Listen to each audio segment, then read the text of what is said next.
Hi there, guys. Warren here. Today I want to talk about memories.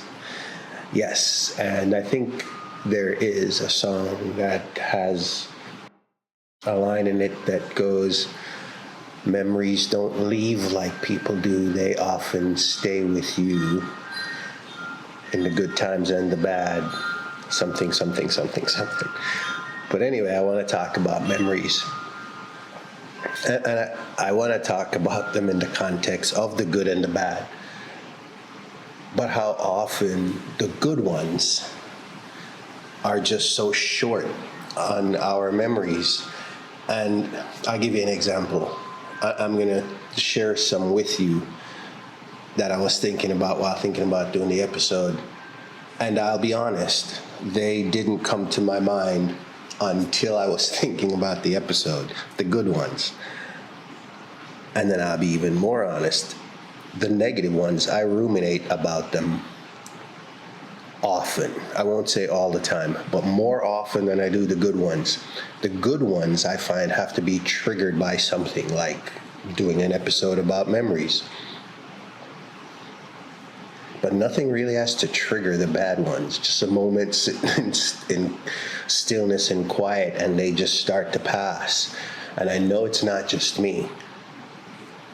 But before I go any further, I was just thinking, and the good ones are just so good. Like, there's this one where me and a battle buddy in Germany, he had been forgotten on his post, and it was cold as all hell in Hohenfels. Anybody watching or listening and ever been there in winter knows what I'm talking about. But he had been left at his post, and he was cold. He was freezing at this point. And he got back in the tent, and I had some ramen soup and a Bunsen burner. And I remember while he was just sitting around the heater warming up, and I was making him soup, I was singing Bob Marley songs to him. And I don't know why I'm laughing. I'm laughing because whenever I run into him or talk to him, and I haven't run into him in years, but I did talk to him on LinkedIn several years ago, and that's like the first memory he remembered was me, according to him, saving his life with warm ramen and Bob Marley music. And then I was also thinking about another one when we were kids in Jamaica, way before the army, and there was this shipwreck, but it was super close to shore, and it was in the coved area of, I guess it was a bay, Harbor View. Yeah, so the bay in Harbor View, but this wreck was super close to shore, and we would climb the rusted out anchor chain. We'd wade out to it and climb, and then walk precariously on the rusted out hulls that we never thought of falling through. I don't think we ever discussed that, all the way to the back, and we'd fish off the back and have the best of times. And then the one time I cut school ever, and we went to this friend's house, and he lived on the drier side of the island where all the cacti seem to roam. And of course, yours truly, of all the people who would have fell, yours truly did. In the cacti. Couldn't get away with that one because before I could get it all out, my mom came home. Anyway. And then we used to walk around our neighborhoods and just try car doors, and if they were unlocked, we would just slam them on purpose and take off running. Innocent but fun, but I don't think about those often, or not often enough. But man, do I ruminate about the negative ones, the how could I have been a better dad, a better husband, a better soldier, Questions like, why did that happen to me? Why didn't I handle that better? I mean, you name it, we ruminate about it. But why is that? Why is that? And I'm going to get away from me and talk about why that is, because the brain is built to remember threats. I mean, medical science calls that negative bias. And the brain has evolved to be that way. Danger over comfort. Because that's what our ancestors had to deal with. I mean, thousands of years ago, remembering a beautiful sunset did you no good. Did you absolutely no good. But remembering where the predator was, where that predatory attack occurred, I bet you remember that. And you had to. That mattered. That mattered. I mean, so that's why we're wired that way. So the brain developed these survival shortcuts. Our limbic system. And if you've been watching the channel, you're probably like, here he goes. He's going to say it again. Often, I say it's located towards the back of the brain, but it's always front and center in everything we do. You know, danger, danger, danger, until the prefrontal cortex says, hello, no, it's not. Just let me analyze that really fast, because it might not be. But negative experiences stick fast, and rightfully so, where our ancestors were concerned. I mean, rightfully so. But the positive ones, man, they just pass so quickly. Like, I was trying to remember names of some of the cats I used to hang out with, and I was coming up short.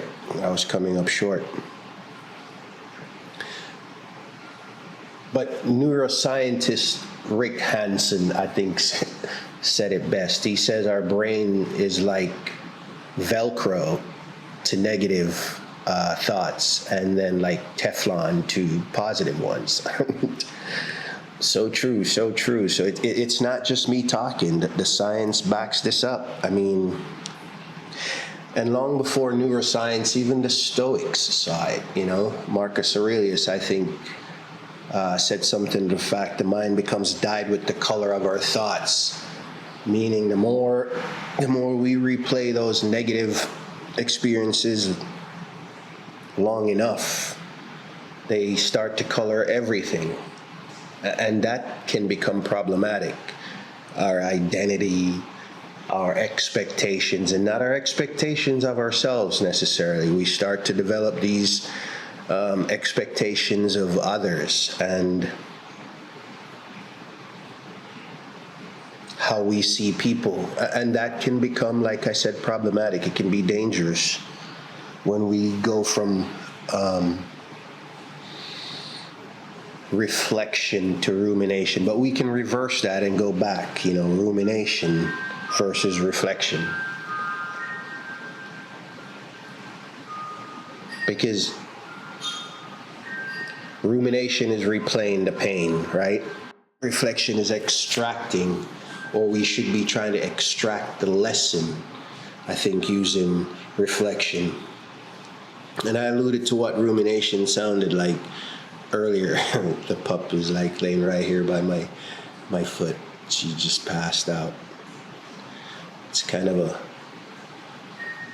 gloomy, wet day here, and she's a golden retriever. She's not a fan of that. She needs Bob, the big orange ball. Oh, mama, the sun. We need the sun. But rumination sounds like, why did I do that, you know? Did I make the right decision? Why did that happen to me? How could I have handled that better, but why? Why didn't I handle that better? Our ruminations always more often begin with why, because there's no lesson in that, right? There's no lesson in just asking. But reflection sounds different, and that's what I think I will share with you that we need to do. What did I learn? What did I learn? And that's what I'm trying to do, is trying to rectify what I can by going back into my memory and trying to remember things from the past. What changed because of that moment?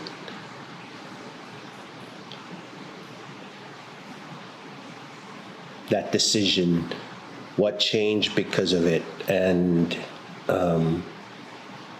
if I had made a different one, would the outcome have been different? That's reflection and trying to find a lesson, but in just thinking about it and dwelling on it and never getting to somewhere. Which brings me to how did that shape us? How did that shape me? Like I was talking about the good memories. I think it just makes you into a more wholesome, present person, right? Because I think with how fast we're moving today, there's no time really for presence and slowing that bus down. The analogy I like to use of the bus and the cab, right? Often we don't advertise on cabs because they're moving so fast.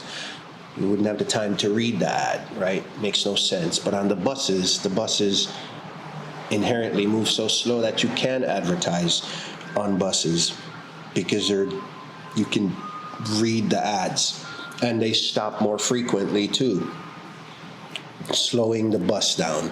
Often we don't slow the bus down enough to find out how things shape us in our real lives. But I think those good memories just make us more present because you're reflecting on the things that made you smile, the things that made you happy. And often when you do that, you realize that you were present without knowing it then, and without having the title of presence and mindfulness and all that good jazz. That's what it was. We were just present in that moment, not living for the day before and the day to come, but in that moment. But when we ruminate, we just keep wounds open, the negative ones, if that's what we're ruminating on. And this talk is about that. Why do we ruminate on the negative ones? But when we do that, we just keep them open, especially those that are hurtful and harmful to our growth. But I think reflection closes it, though. But yeah, the more we ruminate on those negative things, and I don't have to give you examples, just look at our society and the vitriol that's going on with societal issues right now. It is easy when you ruminate on the negative ones to keep the wounds open. And some of that is by agenda and by design. And some of it is not known because some people aren't critical thinking for themselves. They're just taking the talking points of the talking heads and the headlines without reading the details and all of that good jazz. But that's occurring because the media and some folks keep ruminating on the negatives. And they do it not necessarily in terms of going down memory lane. They just keep bringing it up. Because again, keeps the wounds open and gives them something to talk about. Anyway, but think about the positive ones more often. I mean, because it's not, I'm not going to say not to revisit the past. We grow from those negative ones when we put them in motion and put them in our kit bags and use them. But if we just revisit and never use them, then we're just spinning our wheels, which brings me to where I want to close.